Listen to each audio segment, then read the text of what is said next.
today, as always, we'll be talking about our weekly Torah portion, Parshas Vayera, when God revealed himself to Moshe and Aaron. He will do it many times later on in the book.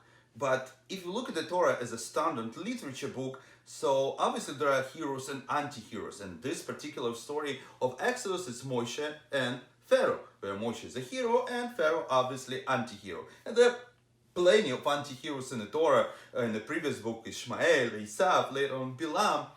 But there is something special about Pharaoh in the story. We dedicate to his character so much time. But I hope by now you already understand that Torah, it's not like a pop cultural book or some blockbuster where everything is good and bad and everything is clear. The messages are much wider and much deeper. Torah is a teaching, and as Rashi, the main Torah commentator, begins his explanation of the Torah with pointing out that the Torah comes from the word hora'ah, teaching, and there is no anti-heroes. Every hero, every character comes to teach us something. And as my teacher, Rabbi Steinzel, Zichron Livrocha, said in one of our brilliance in yeshiva, I said, why you don't like Pharaoh so much? He's such a profound teacher with such a deep message to all of us. And seriously, the Torah really dedicates so much time to Pharaoh. Altogether, it's the same amount of chapters as Avram and Yitzchak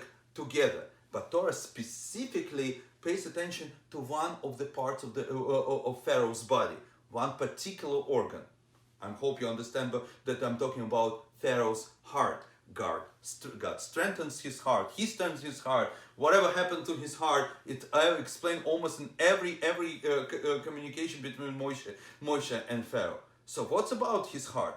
Why it's so important? Actually, you probably derive into the questions that logically coming out from this: why Pharaoh was punished? If God promised Moshe that he will strengthen Pharaoh's heart and Pharaoh will not let Jewish people go, so what's the punishment? Where's the freedom of choice? The truth is, this is exactly the same question that we ask sometimes and raise our eyes to the heaven. And when, unfortunately, God forbid, terrible things happens to us, tragedies come to our life, we say, God, why? Why did it happen? Why me? You say it's a different question? No, it's exactly the same question. Because I hope by now you do not believe in a postmodern utopia of atheism where everything is random and we don't we take responsibilities of our actions. No, everything has a cause and outcome. And when we do mistakes, when we choose wrong things following our heart, then obviously the consequences come. And this is exactly what happened with Pharaoh. Because if you read carefully the text of the Torah, still in the previous chapter, yes, God promised to Moshe that he will strengthen Pharaoh's heart. But before that, until the sixth plague in our weekly Torah portion, Pharaoh managed by himself. He strengthens his heart. He doesn't pay attention to the process. He doesn't want to look at and face the reality. He did all by himself. And then it's already naturally that his heart is strengthened by God. And there's a very important principle brought in Babylonian Talmud in Masechet Makot that is in play here, that person is guided in the way that he chooses to be guided to. Meaning, when we make our choices, it became our habit, our reality, and then we basically deprive ourselves from the freedom of choice by following our heart. What we can do right now, don't make your heart Pharaoh's heart.